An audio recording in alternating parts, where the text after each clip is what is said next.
Bismillah.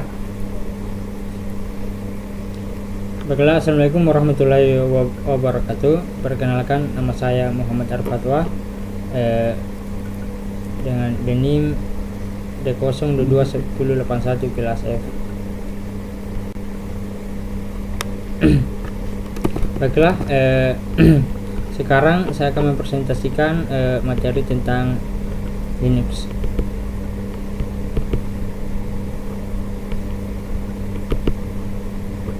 Nah, ini dia pengertian tentang Linux. Nah, Linux adalah salah satu jenis sistem operasi komputer yang bersifat open source yang mempunyai berbagai jenis distro, mulai dari Slackware, Redware, CentOS, Backtest, dan sebagainya.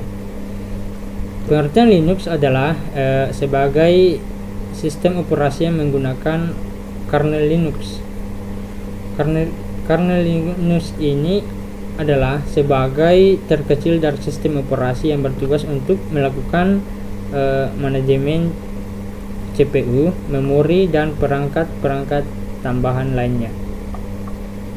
Nah, Linux adalah OS yang bersifat operasi source, yang berarti kode-kode sumber Linux dapat digunakan, dimodifikasi, dan didistribusikan secara bebas oleh siapapun. Seleksi Linux yang berada di bawah naungan GNU pun gratis. Kita tidak perlu mengeluarkan biaya sedikit pun jika ingin menggunakannya. Setiap distro Linux mempunyai karakteristik yang berbeda, mulai dari tampilan,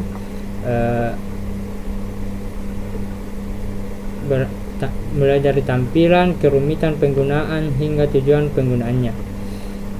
Apakah misalnya untuk programming, hacking, web security, server, atau untuk menjalankan aplikasi umum keseharian.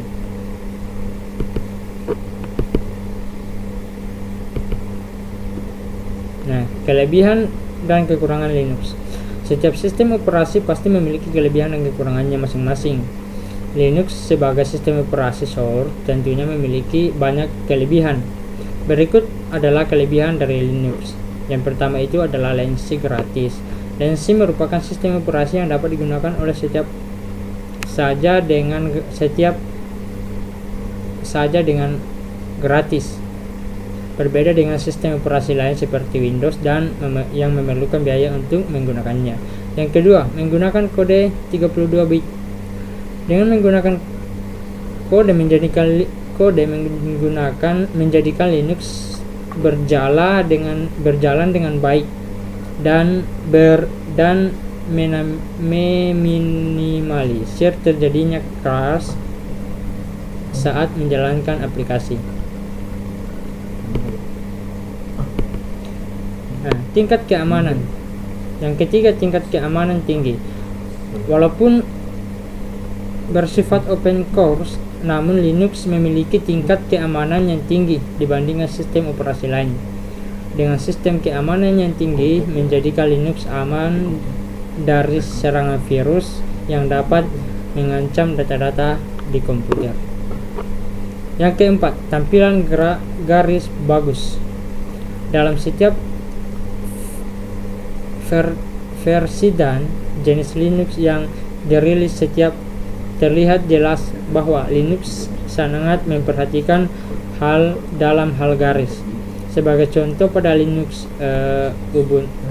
Ubuntu yang memiliki user interface yang bagus dan ASCII.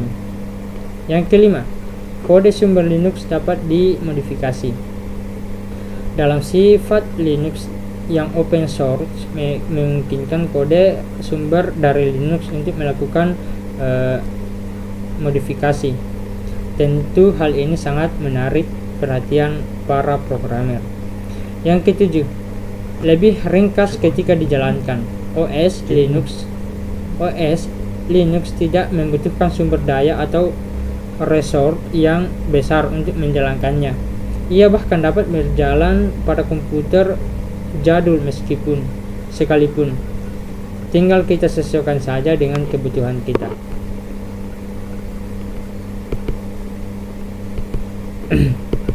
Nah, adapun kekurangan Linux, yang pertama itu membutuhkan keahlian lebih. Dikarenakan Linux masih jarang digunakan oleh masyarakat umum sehingga belum banyak teknisi yang mampu melakukan troubleshooting terhadap permasalahan yang ada di dalam Linux. Yang kedua, kekurangan dukungan software. Beberapa software populer yang sering digunakan seperti Microsoft Office, Adobe Photoshop, dan aplikasi populer lainnya tidak kompatibel di sistem operasi Linux. Yang ketiga, proses instalasi dan konfigurasi sulit. Proses instalasi Linux sedikit sulit dibandingkan Windows, terkecuali pada beberapa distribusi Linux yang ditujukan untuk para pengguna awam, seperti misalnya Linux Mint. Nah, ada banyak macam-macam pada Linux. Distro Linux adalah sebagai sistem operasi atau perangkat lunak yang dikembangkan menggunakan kernel Linux. Ada berbagai macam distro Linux, diantaranya adalah yang pertama Red Hat. Red Hat adalah distro Linux dan menjadi sistem operasi pertama yang menggunakan sistem RPM, Package Manager. Red Hat dikembangkan oleh perusahaan yang bernama Red Hat Inc. Yang kedua, CentOS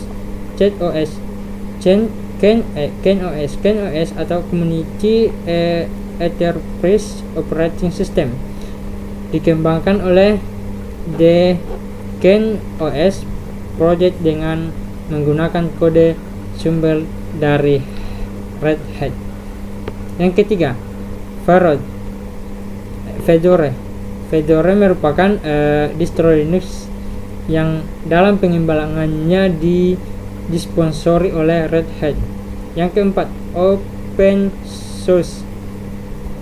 Distro Linux ini dikembangkan oleh OpenSUSE atau OpenSUSE project dengan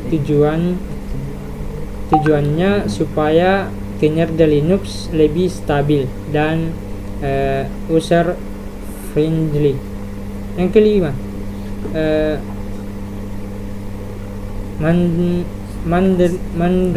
Mandrake atau Mandriva. Sistem operasi Mandrake dikembangkan oleh perusahaan yang bernama Mandriva. Sistem operasi ini juga menggunakan sistem RPM Patch Manager. Yang keenam, Debian.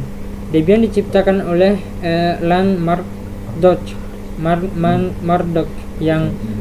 dan menjadi salah satu distro Linux yang paling diminati karena tingkat keamanannya yang tinggi. Debian bisa juga digunakan sebagai sistem operasi server. Ubuntu merupakan distro Linux yang dikembangkan oleh perusahaan asal Afrika Selatan yaitu Konochika United. Nama Ubuntu juga berasal dari bahasa Afrika Selatan yang berarti kemanusiaan. Ubuntu ini merupakan keturunan dari Debian. Saat ini Ubuntu menjadi salah satu distro Linux yang paling populer di kalangan masyarakat. Dan yang kedelapan yaitu Mint. Distro Linux Mint dibuat dengan berbasiskan pada Debian dan Ubuntu. Keunggulan dari sistem operasi ini adalah penggunaannya yang ringan. Nah, itulah materi saya tentang Linux. Mungkin mudah-mudahan bisa dipahami. Dan sekian dari saya. Assalamualaikum warahmatullahi